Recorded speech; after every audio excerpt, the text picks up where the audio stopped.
मित्रांनो नमस्कार, मी श्रीधर ढगे मुंबई येथून OTT न्यूजमध्ये आपल्या सर्वांचं पुन्हा एकदा स्वागत करतो। मराठा योद्धा मनोज जरांगे पाटील यांनी सुरू केलेल्या उपोषणाचा आज तिसरा दिवस होता। आझाद मैदानावर मुंबई येथे त्यांचं उपोषण सुरू आहे। त्यांच्या उपोषणाला पाठिंबा देण्यासाठी राज्यभरातून मोठ्या संख्येने मराठा बांधव जे आहेत ते आज सुद्धा मुंबईत दाखल झालेले आहेत आणि आंदोलन अत्यंत शांततेच्या मार्गाने सुरू आहे। मुंबई महानगरपालिका असो, छत्रपती शिवाजी महाराज टर्मिनस असो, येथे सुद्धा आंदोलकांची मोठी गर्दी आहे।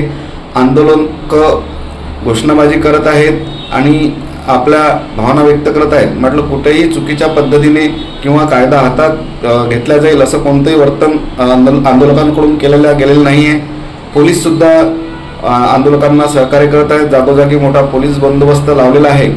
दरम्यान सरकारकडून या आंदोलनाची पाहिजे त्या प्रमाणात दखल घेतल्या जात नाही असे संशय निर्माण करणारे चित्र आता या तिसऱ्या दिवशी माध्यमांमधून समोर येत आहे। कारण आज राधाकृष्ण विखे पाटील यांच्या अध्यक्षतेखाली जी मंत्रिमंडळाची उपसमिती नेमण्यात आलेली आहे त्या समितीने सकाळी 11 वाजता बैठक घेतली आणि या बैठकीनंतर पत्रकार परिषद घेऊन जी काही माहिती दिली ती जुनीच माहिती आहे। त्यामुळे नवीन हालचाली काही नाही आहेत आणि देवेंद्र फडणवीस असो किंवा एकनाथ शिंदे असो, उपमुख्यमंत्री अजित पवार असो यांनी अद्यापही याबाबत स्पष्ट असे काही संकेत दिलेले नाही आहेत।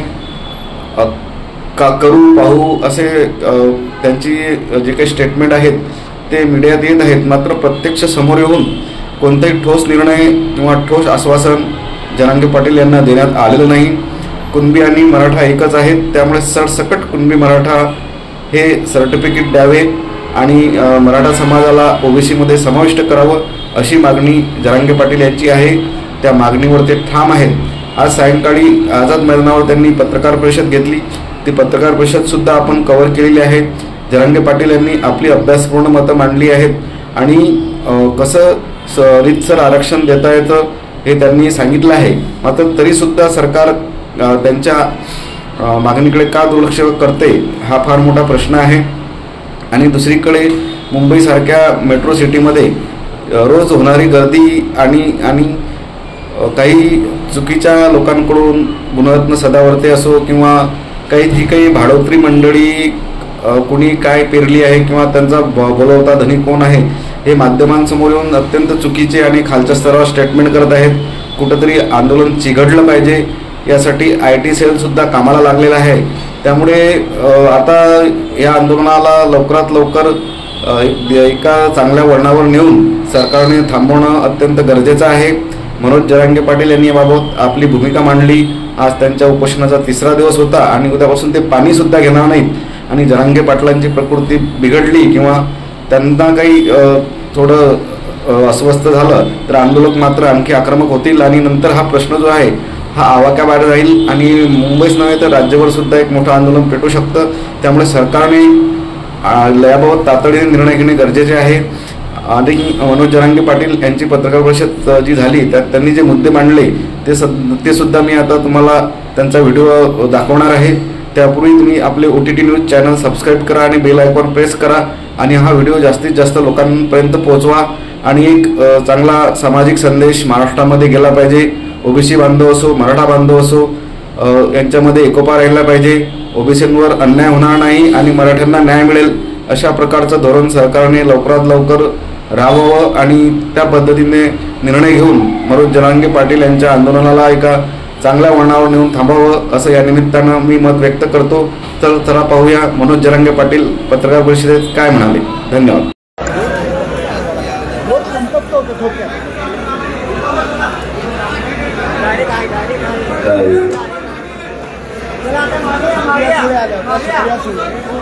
बाहेर जात होत्या तेव्हा त्यांना अडवण्याचा प्रयत्न झाला, जोरदार घोषणाबाजी झाली, त्यांच्या विरोधात शरद पवार आंदोलक आक्रमक झाले होते।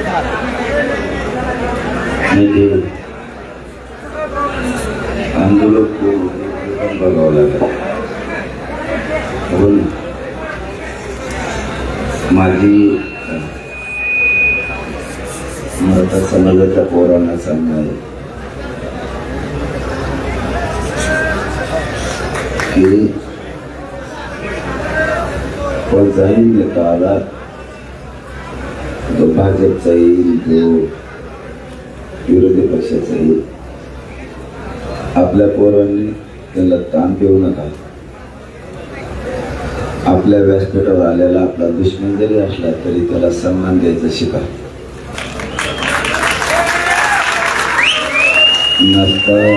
नसता मग नेते यायला भीती तिकडे येणार नाही. मला आता पत्रकारांनी सांगितलं कोणीतरी मोगा गोंधळ घातला. नेते आल्यावर तुम्ही गोंधळ घालणार असले तर तुमच्याकडे कोणी येणार नाही. विरोधी पक्षाचा असो किंवा जो भाजपचा असो, कोणी जरी आलं तरी आपल्या जोवर आपल्याला सहन होत आहे तोवर सन्मान करा. ज्यावेळेस आपल्याला वाटणार आहे आरक्षण भेटत नाही त्या टायमाला बघू आपण काय करायचं.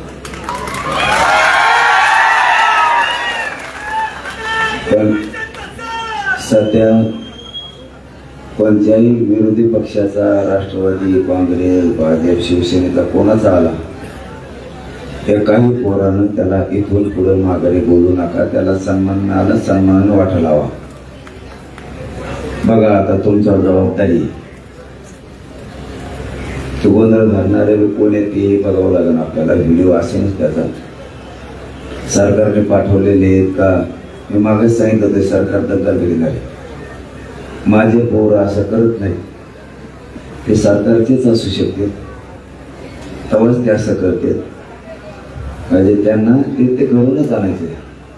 त्यामुळं पोरं सावध राहा. कोणता नेता आला त्याला त्रास देऊ नका, थोडे सावध राहा. बाकी मी सगळं बघतो. मी यांची पाठपुराला पक्का आहे.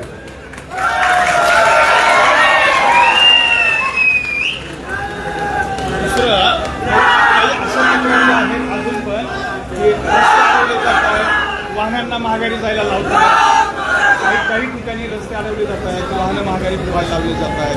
अशा पण काही घटना समोर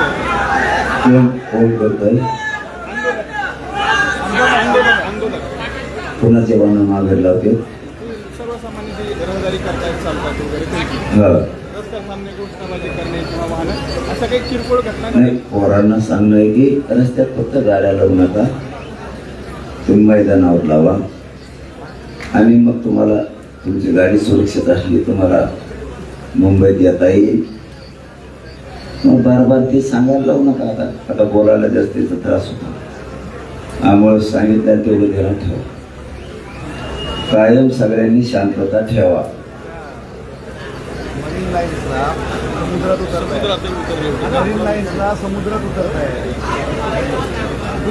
समुद्रात आपल्यालाच धोका होऊ शकतो. उतरले होते का? कशाला उतरले होते?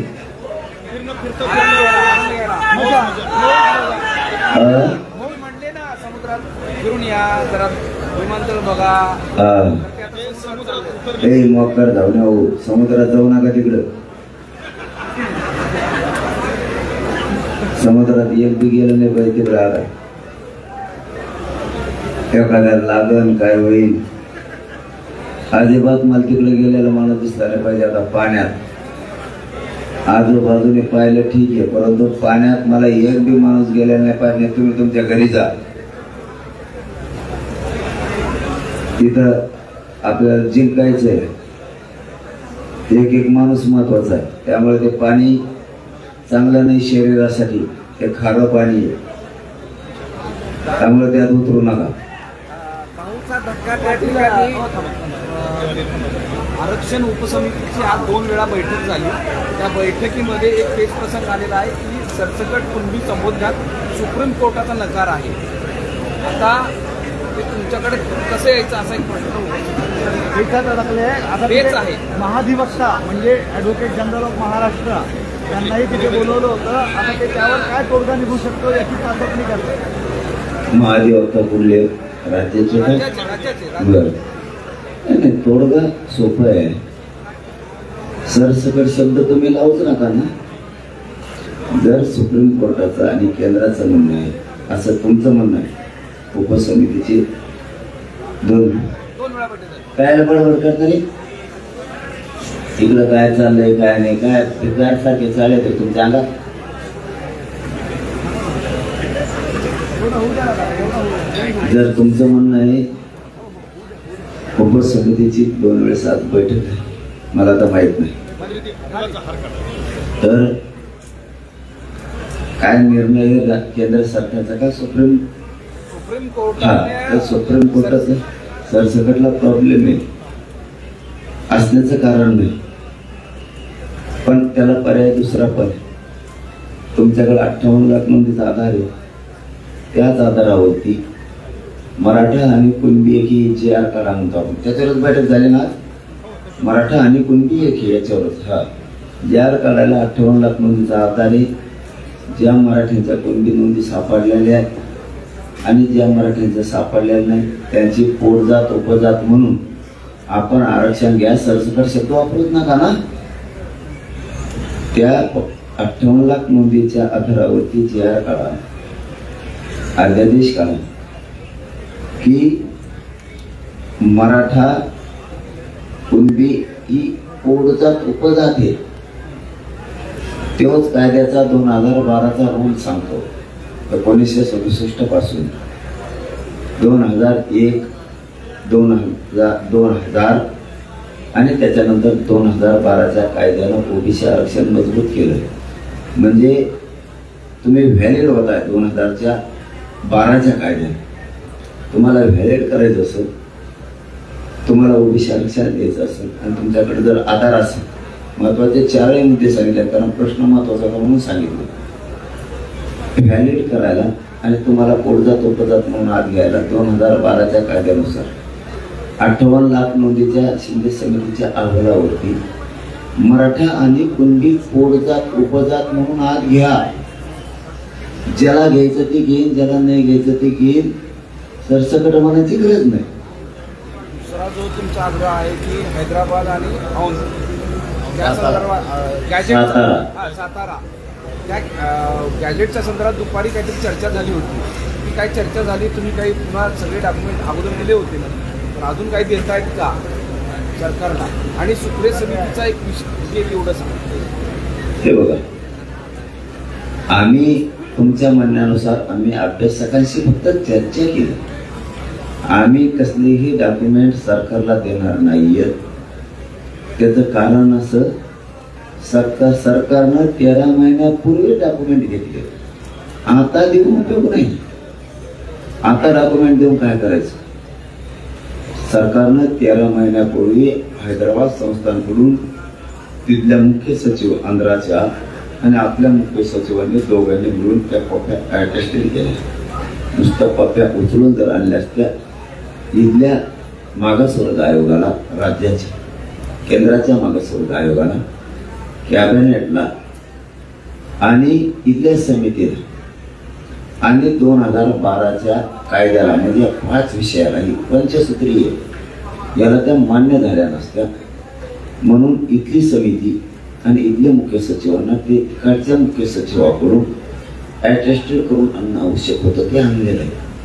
आता आमची चर्चा फक्त एवढ्यासाठी झाली, डॉक्युमेंट द्यायचे म्हणून नाही, पुन्हा हे द्यायचे मग ते पहिले, त्याच्यासाठी फक्त चर्चा झाली काय केलं पाहिजे. सातारा संस्थांचे गॅजेटियर आणि हैदराबादचे गॅजेटियर याच्यासाठी मी 1 मिनिटाचा वेळ द्यायला तयार नाही असं त्यांना सांगितलेलं आहे. म्हणून त्यांनी त्याच्यावर धावाधाव चालली आहे. कारण सातारा संस्थांचं गॅजेटियर असं एकदम सोपा विषय, पश्चिम महाराष्ट्र पुरा बसतो आणि हैदराबादचा गॅजेटियर त्यात मराठवाडा. हैदराबादचा गॅजेटियर सांगतं मराठवाड्यातला मराठा हा कुणबी, म्हणून त्यांना काही देण्याची गरज नाहीये. त्यांनी शिंदे समितीनं सरकारला आवाज देणं गरजेचं आहे. सरकारनं स्वीकारवून किंवा स्वीकारायच्या आधी त्यांनी राज्य मागासवर्ग आयोगाकडून तो घेणं गरजेचं आहे. 2 ते 3 प्रक्रिया आहेत. पहिली प्रक्रिया शिंदे समितीनं 13 महिन्याचा अभ्यास केला. इथे मी त्यांना मीडियात विचारून घेतलं, ते बोलले आता त्यांना बदलता येणार नाही. ते अहवाल आता सरकारला देणं गरजेचं आहे. सरकारने कॅबिनेटनं तो स्वीकारून तो मागासवर्ग आयोगाकडे द्यायचा का आधी त्यांनी स्वीकारायचा का आधी मागासवर्ग आयोगाकडे द्यायचा हे त्यांचं ते ठरवलं. मग ते मागासवर्ग आयोगाकडे सुद्धा जाणं खूप गरजेचं आहे. 2012चा कायद्याचा रूल आहे, त्या रूल प्रमाणे ते करायला लागतं. नसता तुम्हाला आधी घ्या नंतर घ्या, तुम्ही तो घ्या आणि ते टिकवायची पण जबाबदारी तुमचीच आणि अंमलबजावणी करायची जबाबदारी तुमची. पण माझं मत आहे टिकवाय फिकवायचा हा विषय काढायची गरज नाही. 150 वर्षापूर्वीच्या नोंदी आहेत, त्या कोणाच्या बापाला काही होत नाही तिथे, त्यामुळे लोक फाटे फोडण्यात मजा आहे. अडचणी अशी एक सांगितलं जाते की शिंदे समिती आहे, तो काही आयोग नाही आहे. सुप्रे समिती आयोग जो राज्य मागासवर्ग आयोग आहे त्यांनी हे सगळं केलं पाहिजे, तेव्हा कुठेही होऊ शकतं. पण त्याचा कोणी केलं पाहिजे? मागासवर्ग आयोग आणि सुप्रे समिती, मागासवर्ग आयोगाची सुप्रे समिती आहे ना, तिने केलं पाहिजे. ही फक्त समिती आहे, शिंदे आयोग नाहीये असं म्हणणं आहे. कोणाचं म्हणणं आहे? म्हणजे एकूण अभ्यासकांनी सगळ्यांचं कोण अभ्यासक? सगळे ओव्हरऑल चर्चा, सगळ्यांनी मला नाव सांगा ते. ओव्हरऑल सगळं ते अभ्यासक बेकार जाऊन असू शकतो.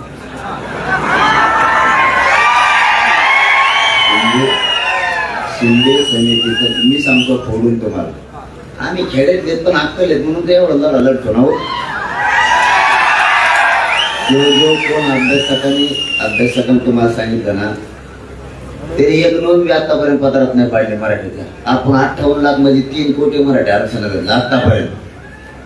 तो कोण हुशार समन्वय अभ्यासक आता होते एक नोंद बी समस्या देऊ शकला नाही. कशाला ज्ञान पागळ येतो झोप ना आगना तिला घरी बसून.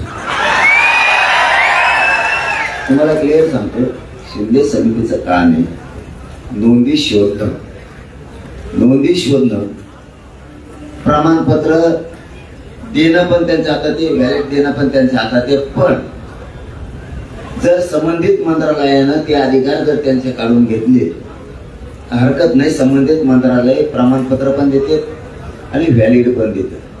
पण शिंदे समितीचं सगळ्यात महत्वाचं काम आहे नोंदी शोधणं, त्याचा अहवाल तयार करणं.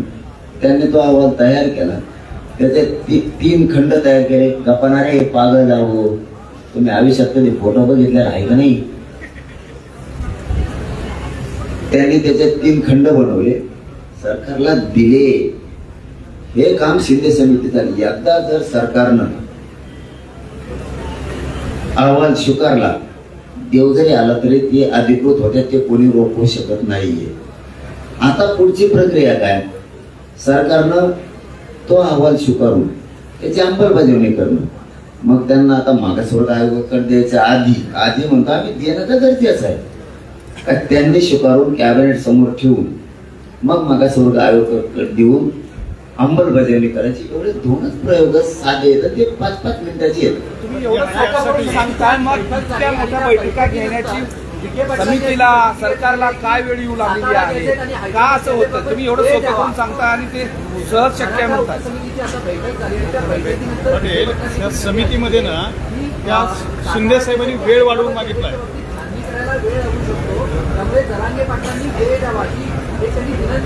संदीप शिंदेनी यांच्याकडे विखे पाटलांकडे वेळ मागितलाय, असं विखे पाटलांनी. कशासाठी वेळ पाहिजे?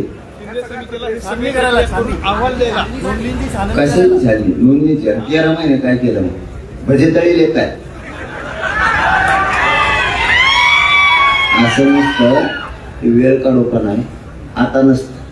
हे गरीब काय तुम्ही पागल समजेल काय? आण मुंबईला न्या जमा घरी, आण मुंबईला न्या जमा घरी. बापाचे पेंड आहेत काय? समज नाही आता, एकदम सोपं. 13 महिने काय केलं? भंगार चाळे नाही करायचे, खरं आहे ते बोलायचं. बोल आमच्यापाशी येऊन आम्ही सांगतो तुला. GR काढला पाहिजे ही तुमची मागणी. GR काढून मला अंमलबजावणी पाहिजे. ते पण प्रक्रिया कायद्याच्या सगळ्या. तुम्हाला त्या सगळ्या प्रक्रिया पार करावं लागणार आहेत. मागासवर्ग आयोगाकडे, शिंदे समितीकडे सरकारला अहवाल स्वीकारावा लागेल. वेळ पडली कॅबिनेटच्या हातात जर हे विषय नसेल, यांना विशेष अधिवेशन बोलावं लागणार आहे तेवढ्यासाठी. कारण प्रक्रिया लहान नाहीये आणि हे घडून आणावं लागणार. याचा अर्थ सरकारची मानसिकता आरक्षण देण्याची नाही असं तुम्हाला वाटतंय का? सरकारची आरक्षण देण्याची मानसिकता नाहीची. तुमचा माझा प्रश्न एकच आहे, म्हणून तर मुंबईत बसलोत ना. आता तुम्ही नुसती मजा बघा, पोरं कशा नीट करते त्यांना.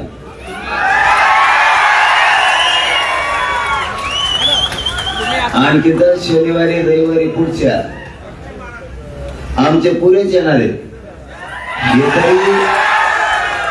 हे तरी पोट्टे येत ऐकत येत.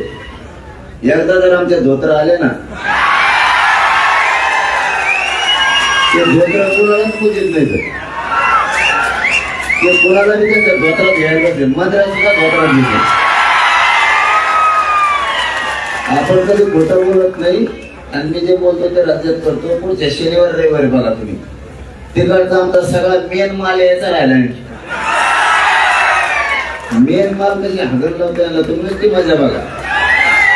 पाटील, तुम्ही आता जे म्हणलात की सरसकट म्हणू नका, तुमची मागणी तर सरसकट आहे. तुम्ही आता म्हणलात की सरसकट म्हणू नका, पण तुमची मागणी तर सरसकटच आहे. मग ती सरसकटची मागणी बदलली आहे का? नाही, सरसकटची मागणी बदलली नाही. तुम्ही कन्फ्युजन करू नका. सरसकटच होतंय. मराठा आणि कुणबी एक हे 58 लाख नोंदीच्या आधारावर तुम्ही GR काढा. 2004चा आधार आहे त्याला. आणि नसल बी तरी पोटजात उपजात म्हणून तत्सम जात म्हणून तुम्हाला ती आरक्षणात मराठी घेता येते. तर फक्त तेवढंच करा, ते सरसकटच होतंय. तुम्हाला काय करायचं आम्ही आमचं बघू ना. महासंघानं एक निर्धार केलेला आहे की काही केल्या मनोज जरांगे पाटील यांच्या मागण्या सरकारनं मान्य करू नये. त्यासोबत OBC मधून मराठा समाजाला आरक्षण देऊ नये अशा पद्धतीने उद्यापासून त्यांचं राज्यभरात सातत्य बोलणं चालू होत आहे. हा बघ, त्यांचं कामच असतं देऊ नका म्हणणं. कायदा त्यांच्या म्हणण्यात चालत नसतो. सरकारला मराठीची पण तेवढीच गरज. एकदा जर महायुतीपासून जर मराठा बाजू सरकारला ना, त्यांचा ग्रामपंचायत सदस्यता येणार नाही. मी खोटं नाही बोलत तुम्हाला. आडमोठा बोलत नाही, तुम्हाला खोटं बोलत नाही, किंवा त्यांना घाबरीत नाही, किंवा सरकारला धमकी देत नाही. एकदा जर आता ह्या मुंबईच्या मोर्चात जर सरकारने काही दिलं नाही, त्यांचं जर ऐकलं, ओबीसीचं कोणाचं म्हणतात तुम्ही 2-3 नेत्याचं, तर मराठ्यात जर लाट पसरली नाराजीची, खोटं बोलत नाही तुम्हाला, प्रत्येक वार्डात 40-50 कवाना मराठीचं मतदान. ग्रामपंचायत सदस्य पाडायला तेवढं लय झालं.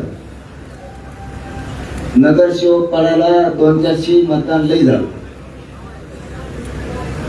एका मतदारसंघात लाख मतदान आहे.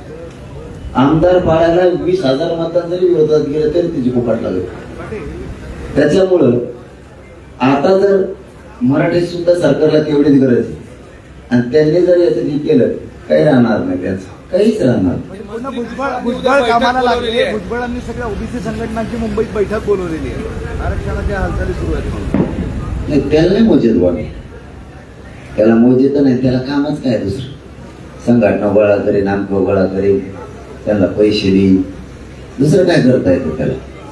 त्याला काही आम्हाला ओबीसी आरक्षणात जाण्यापासून कोणीच रोखू शकत नाही. कोणीच ओबीसी आरक्षणात आम्ही जाणार.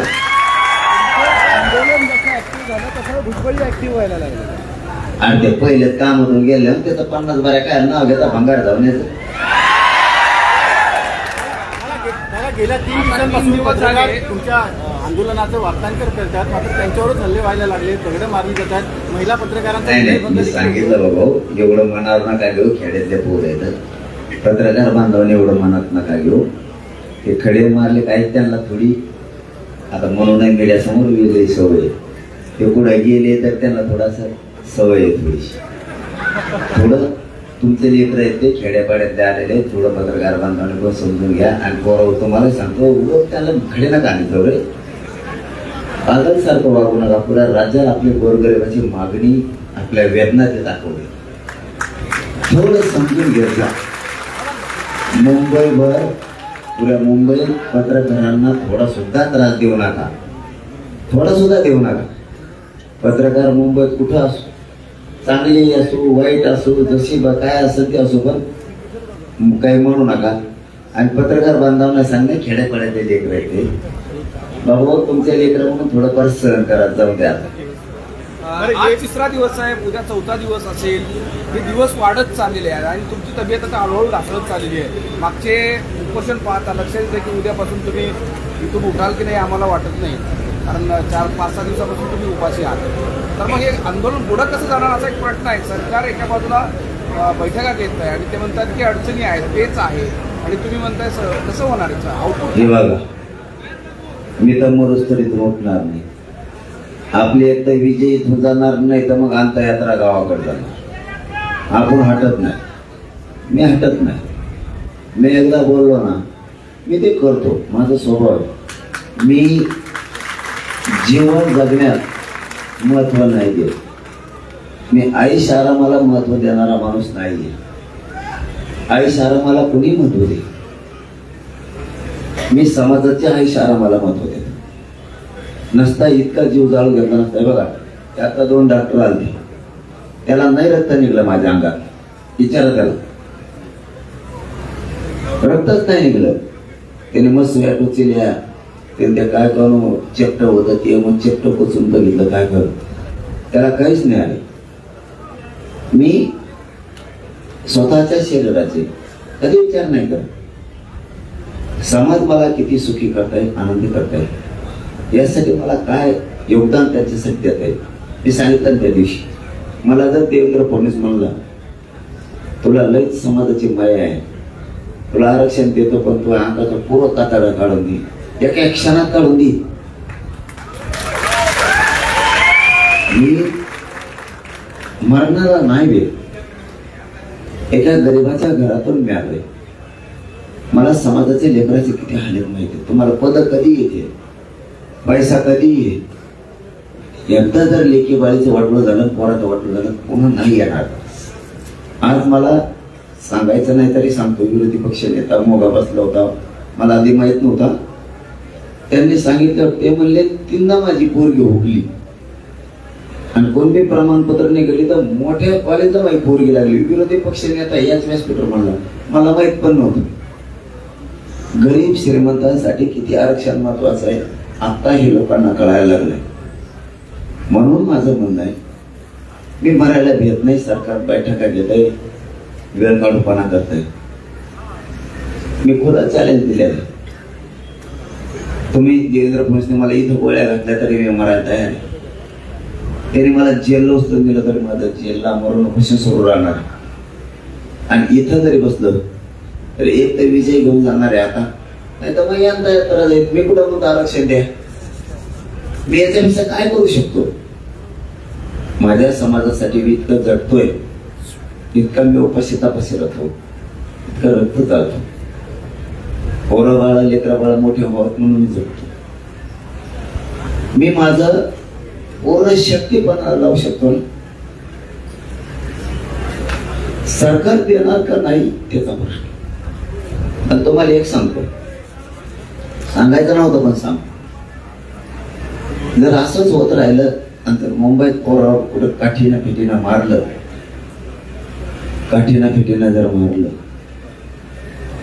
तर जवाहर पासून मुरबाड शहापूर पर्यंत, शहापूर पासून कल्याण पर्यंत, कल्याण पासून पनवेल घनसोली पर्यंत, तिथून पलीकडचा जो परगणा आहे सगळा महाड पर्यंत, पूर्ण महाराष्ट्र कधी सुरू होणार.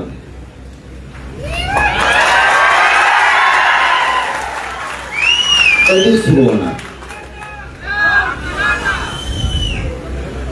तिथून पलीकडचा सगळा महाराष्ट्र हो कधी सुरू होणार.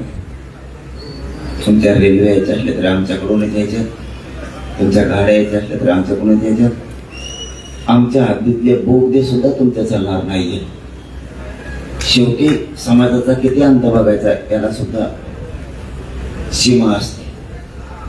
माझा समाज आज नाही लढत, 45-40 वर्ष झालं खस्ता खाते. आमच्या अभ्यासक मोठे झाले, आमचे लढणारे गळून गेले. लोकांनी शांततेत मोर्चे काढले, लोकांनी बैठकात शांततेत सरकार सोबत घेतल्या. घटनेत समजावून सांगितलं, कायद्यात समजावून सांगितलं, आयोगात समजावून सांगितलं. इतके शांततेने मोर्चे काढून समाजाच्या पदरात प्रत्येक वेळेस अपमानच पडेल. शेवटी माझा समाज नुसता अपमान सहन करायला नाही, नुसता तुमचा मार खायला नाही. आम्ही सुद्धा क्षेत्रीय मराठी संयमाला काही परिसीमा असते. किती दिवस सहन करायचं, त्याचा कोप काय होईल, त्याचा विद्रोह काय असेल याचा विचार नाही केला जात. माणसाची एकदा मनस्थिती जर ढळली, आपल्यावरती 45 वर्षापासून नुसता घाणेरडा अपमानच होतोय, घाणेरडी वागणूकच दिली जाते. त्यावेळेस मेल्याला समाज सुद्धा क्षत्रियाचं रूप धारण करतो, लक्षात ठेवा. आणि मग त्याचं अकराळ रूप नाही रोखू शकत. मेलेला माणूस सुद्धा ज्यावेळेस त्याची अस्मिता जागी होती, त्यावेळेस त्याचा स्वाभिमान जागा होतो. त्यावेळेस तो ना लेकरा बाळाचा विचार करतो, ना समाजाचा करतो, ना पोरा बाळाचा करतो, ना पण त्या सरकारचा करतो. तो काय होणार आहे याचा विचार नाही करत. शेवटी गोरगरिबांच्या लेकरांच्या आयुष्याचा प्रश्न, आणि त्याचं आयुष्य आणि भविष्य तुम्ही जर कुटीला बांधणार असले, शेवटी माझा समाज सुद्धा राज्यात 50% जास्त, त्याचा अस्तित्व टिकवायला तो खंबीर. अशी वेळ येऊच नाही. आणि देवेंद्र फडणवीस जर आणली तर त्याला माझा नाविलाज आहे. याला जबाबदार सुद्धा देवेंद्र फडणवीस असणार आहे. आणि याच देवेंद्र फडणवीसमुळं मोदी साहेबाला आणि अमित शहाला सुद्धा डाग लागणार आहे. त्याला आमचा नाविलाज आहे. तुम्ही मुंबई पुरते बोलाल, पण मुंबईच्या चारही बाजूच्या भिंती आमच्या आहेत. चारही बाजूचे तुमचे येणारे प्रवाह, तुमचा आर्थिक असन, सामाजिक असन, राजकीय असन, तुमचा व्यावसायिक असेल, शेवटी आमच्याच भूभागातून तुमचा येतो, हे तुम्ही कधी विसरू नका. एकदा जर परिणाम सुरू झाले, तुम्हाला रोखणार नाही. एवढं मात्र सांगून ठेवतो, ही धमकी नाही, ही महाराष्ट्राच्या हिताचं खरं सांगतोय. देवेंद्र फडणवीसमुळे महाराष्ट्र जर बिघडत चालला, अस्थिर व्हायला लागला, तर केंद्रापासून भाजपमधल्या मंत्र्यांनी सुद्धा देवेंद्र फडणवीसचा विचार करणं गरजेचं आहे. त्याच्या आडमोठेपणामुळे नुसतं मुंबईचं बेटच जर तुमच्यावर सांभाळायची वेळ आली, तर तुमच्या जिंदगीवर थुकावं लागणार आहे. तुम्हाला फक्त मुंबईचं बेटच सांभाळायला लागणार आहे. आजूबाजूचे सगळे नाके मराठ्यांनी व्यापलेले असणार आहेत. हे मी करून आतापर्यंत दाखवलेलं आहे. आणि मी जर मेलोच तर बेट सुद्धा नाही तुमचं, महाराष्ट्राचं नाही, पण बेट सुद्धा तुमचं नाही. महाविकास आघाडी सरकार असताना देवेंद्र फडणवीसांनी अपवादात्मक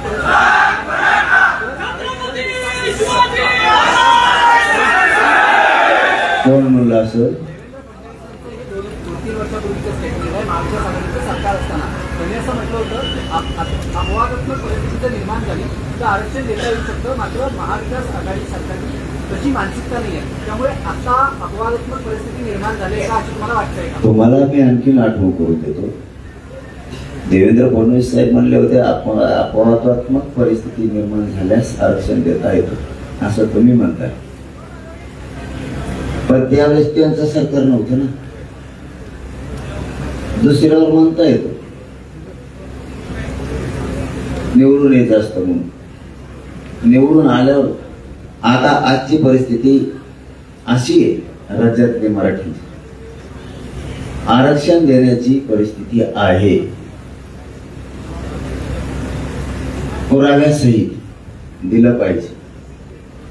सत्ता नसताना देवेंद्र फडणवीसचं अंग वेगळं आहे. तुम्ही आपल्या शब्दाचा सरड्या बघितलेला आहे का?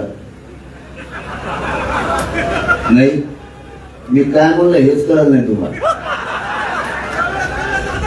त्याच आपल्या शब्दाचं सरड्याचं आधी शब्दाचा रंग बदलतो, नंतर नरड्याचा बदलतो, आणि मग पाठीचा बदलतो. असं एक सरडे आमच्याकडे खेड्यात, आणि तो हमेशा हिवरावरच राहतो. आणि हिवराला मंत्र्याने शाप दिलेला, ते बी नाही कळलं वाटतं तुम्हाला. जाऊ द्या. परिस्थितीनं सत्ता याच्या अगोदर त्यांनी सांगितलं होतं पहिल्या कॅबिनेटला मी धनगराला आरक्षण दिलं का? असा माणूस मराठ्याला देता येतं म्हणला, त्याचं सरकार नव्हतं तो. त्यांनी सांगितलं होतं शेतकऱ्याची पुरी कर्जमाफी होती, नाही केली. असं माणूस सगळं होईल, मी मरोस तर मुंबई सोडित नाही. काही पोलिसांनी आपले भव्य रुमाल घातले.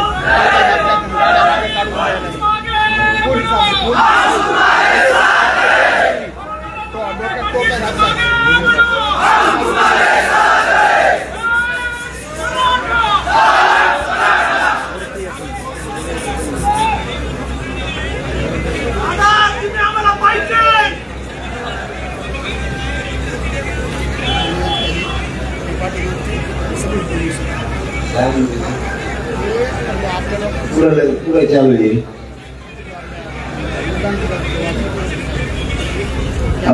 या पत्रकार परिषदेच्या माध्यमातून मी देवेंद्र फडणवीस साहेबांना सांगतो, नीट ऐका. आता वातावरण थंड ठेवा. फडणवीस साहेब, आम्ही मुंबईत शांततेत आलेलो आहे, शांतता ठेवायची. पत्रकार बांधवांना विनंती, हे त्यांच्यापर्यंत फडणवीस साहेबांकडे पोहोचा. फडणवीस साहेबाच्या 40-50 पोलिसांनी गळ्यात आमच्या रुमाल स्वयंसेवकाचे बिल्ले घातले, रुमाल घातलेत आणि टोप्या घातल्या. रस्ते अडवतील वाशीकडं, तिथं विनोद पोखरकर आहे, त्यांनी हे भांडं फोडलंय सगळं. आणि पोरांच्या गाड्या अडवून पोराला ते पोलिस म्हणते पाटलांनी सांगितलंय गाड्या घेऊन वापस जायचं. एक ध्यानात ठेवा फडणवीस साहेब, इतकी वाईट आणि नीच वेळ येईल तुमच्यावर, भगवे रुमाला पोलिसाला घालायची वेळ येईल, आम्हाला कधी वाटलं नव्हतं. आणि तुम्ही मराठी पाठवून पुढे पाठवता मुंबईच्या बाहेर. जर तुम्हाला असंच करायचं असेल तर महाराष्ट्रातले तुमचे आमदार खासदार मंत्री सुद्धा आम्हाला महाराष्ट्राच्या बाहेर पाठवावं लागतील. तुम्ही जर आमचे लोक मुंबईच्या बाहेर पाठवणार असले तर आम्ही आमच्या पोरं गावाकडे जाणार, हे पण सांगतो. पण आमच्या तिकडे असणारे तुमचे आमदार खासदार तुम्हाला पिढ्यांना पार इकडेच सांभाळावं लागतील, हे पण ध्यानात ठेवा. आम्ही मग महाराष्ट्रात त्यांना राहून देणार नाही. हे देवेंद्र फडणवीसांनी ताबडतोब थांबवा. वाशीकडं काही ठाण्याच्या कोपऱ्यात, कल्याणकडं हे चाललेले प्रयोग तत्काळ थांबवा. कारण तुम्हाला हे पोराला तुम्ही तुमचे पोलीस रुमाल घालून सांगते पाटलांना सांगितलं गाड्या घेऊन माघारी जा. हे तुम्ही पहिलं बंद करायला लावा तुमच्या पोलिसाला. आणि त्या पोलिसांना पहिले सस्पेंड करा, ते कोण कोण आहेत भगवी रुमाल घातले. आणि याच्या पलीकडे तुम्ही जर ही गोष्ट थांबवलीच नाही फडणवीस साहेब, होऊन काय होईल तर आमच्या पोराला माघारी गावाकडे जावं लागेल, एवढंच होईल.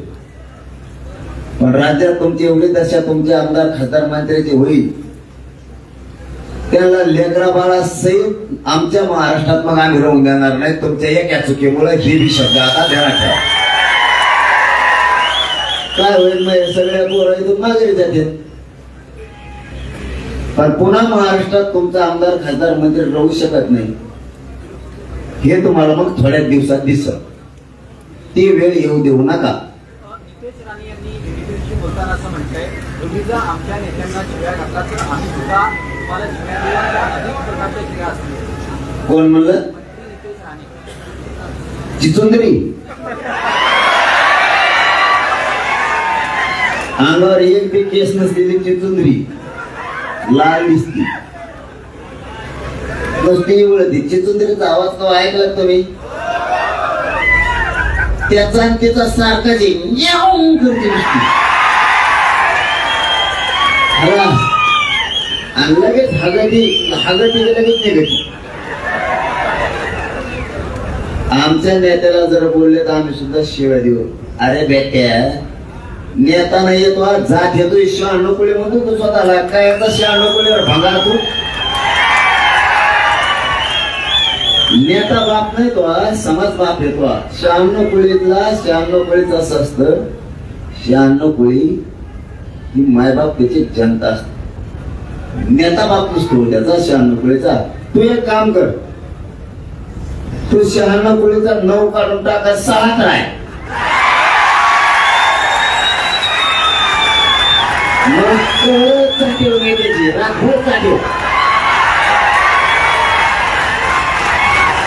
आता मी दादाला काय बोललो का, दादा म्हणजे राणे साहेब, मग तो बोलायला पाहिजे.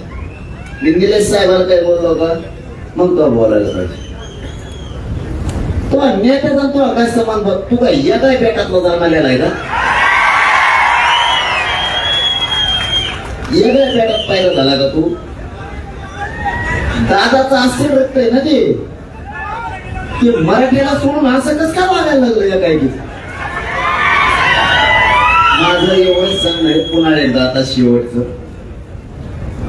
दादाला म्हणजे मोठ्या राणे साहेबाला, दादा आणि निलेश साहेब, मी तुम्हाला आता 3दा सांगितलं आतापर्यंत, त्याला समजून सांगा. आता मी हे उपोषण, तुम्ही जर त्याला समजून नाही सांगितलं, ते नीट जर नाही राहिले, त्याला असा लाल करतो ना एका दिवशी, त्याला वाटत असं ना मला भेटेचं नाम त्याकडे गुंडाच्या टोळ्या. आता मी कोणी तो टोळ्या,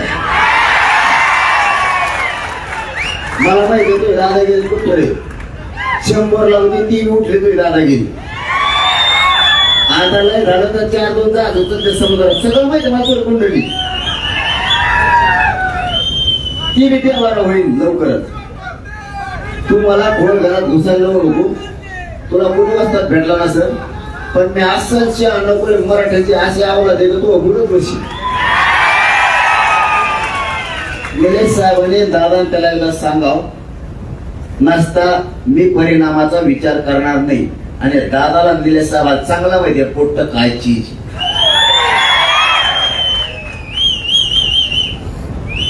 आता बाद झालं, गळून गेलो. मोबाईलला घेतो. स्टिकर काढायला लावली होती, स्टिकर ठाण्यामध्ये. संभाजीनगरवरून आलो आम्ही. कोणतं स्टिकर काढायला लागलं होता किंवा स्टिकर काढायला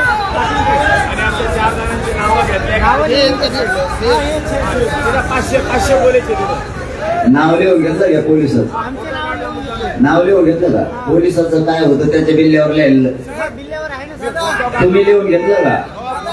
आंदोलन संपल्यावर मी लावतो चौकशी त्याची, तुम्ही टेन्शन घ्या. आता मी काय अधिकारी घातल्यात, मी माझ आलेले, तुला माहित नसणार की मी माझ आलेले नाही अधिकारी घातला आतापर्यंत. मी घालतो त्याला त्रास दिल्याबद्दल, त्याचं नाव लिहून घालतो. बस झालं, धन्यवाद.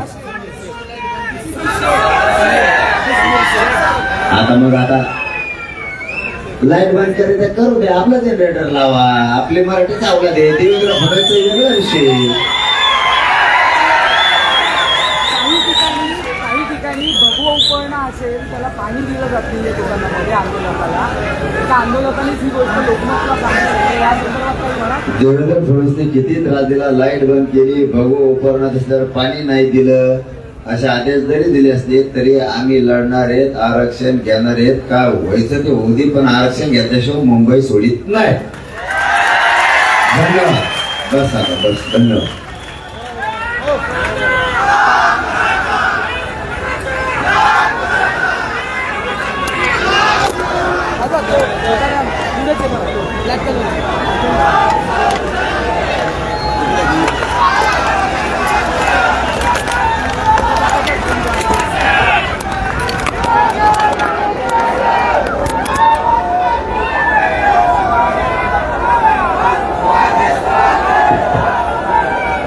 हो, फक्त एक काम करा, सगळेजण शांत राहा.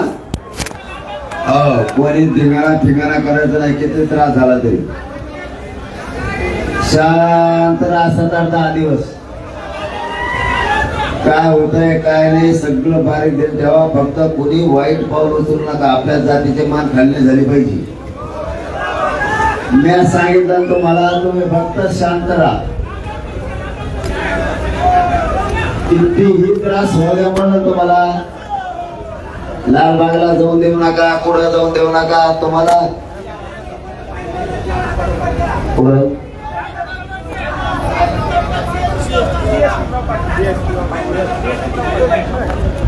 माग घ्यायला होतो. देवेंद्र फडणवीसने मुद्दाम सांगितलेलं अधिकाऱ्याला ते गाड्या 4,000 फाईन लावा, 1 रुपया भरायचा नाही, 1 रुपया भरायचा नाही. बघून लोक आहे फक्त तुम्ही शांत राहा, एवढं सांभाळा. पुढे तुम्हाला काही त्रास झाला तरी सहन करा, शांत राहा. एक दिवस असा येईल की तो परत म्हणून इकडे फिरा म्हणून फिरावं, काही अडचण नाही. तो सध्या आपला अंत बघतोय, आपण फक्त शांत राहा.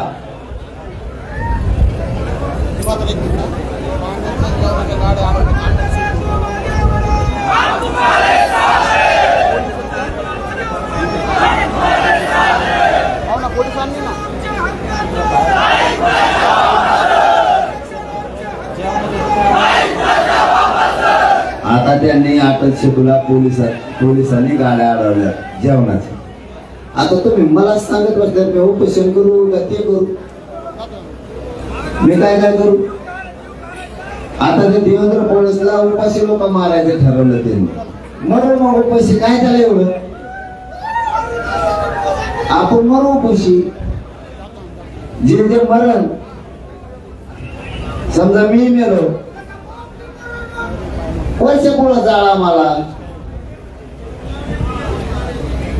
त्याला जर लोकच उपाशी मारायचे तर मेलेला माणूस आता त्याच्या दारातच जावं लागणार. आता मीच मरणार आहे पहिला, गोळ्या घालून म्हणा, उपोषण करून म्हणा, त्याच्या दारात जाळा. त्याला काय, त्याला जर लोकांच्या आमच्या आणलेल्या भाकरी त्याला इथल्या लोकांना खाऊ द्या ना, ती मुंबईतले लोक आम्हाला देतात, त्यांचं खाऊ द्या ना, त्यांच्यावर दबाव आणतोय फोन करून तुम्ही तिकडे जेवण नेऊन देऊ नका. म्हणून तुम्हाला सांगतो, भेटायला आलेल्या नेत्याच्या गाड्या आणू नका, मूर्खपणा करू नका. त्या हरामखोराचं ऐकून महायुतीचे लोक, महाविकास आघाडीचे लोक आपल्याला भेटायला यायचे तर तुम्ही आलेल्यामुळे येणार नाही. तो विचित्र माणूस, त्याच्यामुळे तुम्ही कोणत्या नेत्याला आडू नका, शहाणे व्हा. आडी नारळा टगळे धरून वाडा. तू कोणाच्या पोटचा आहे नेमका सांग मला, भाजपच्या पोटचा आहे का मराठ्याच्या पोटचा आहे? तुम्हाला काय रोग आले का, गाडी आली नाकडे जायला, कशामुळे आली तो म्हणून? तुला काय ताण आहे, तो काय टेन्शन दिलं त्यांना? कोणी नेत्याला अडवायला गेला ना, त्याला धरून बोलून आणा, त्याला फक्त माया पुढे आणा.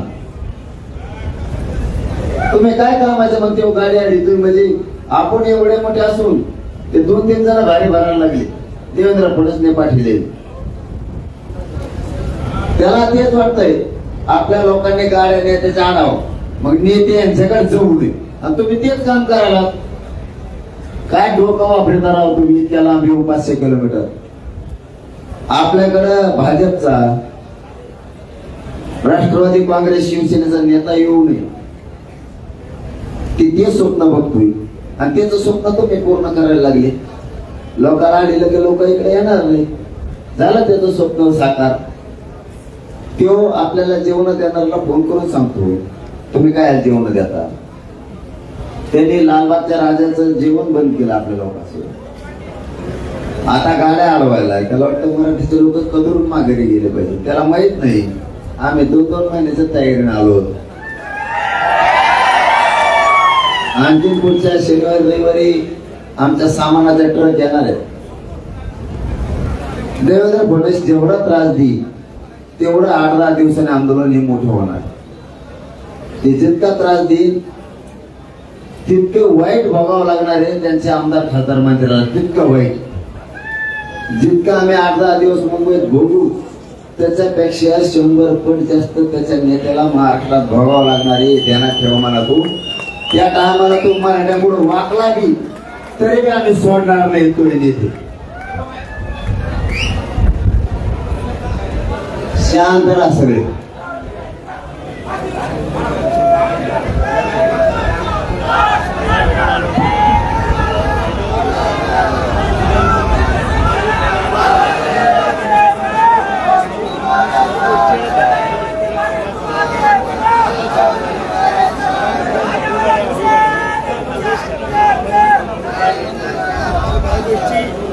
काय केलं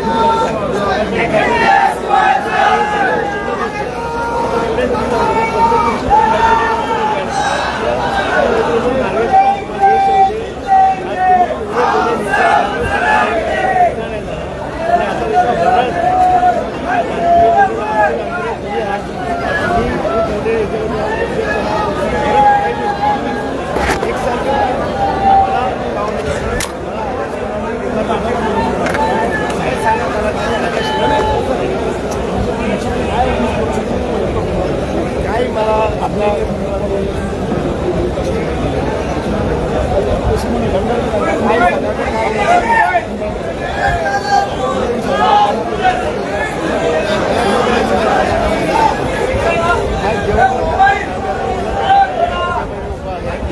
पूर्णपणे काही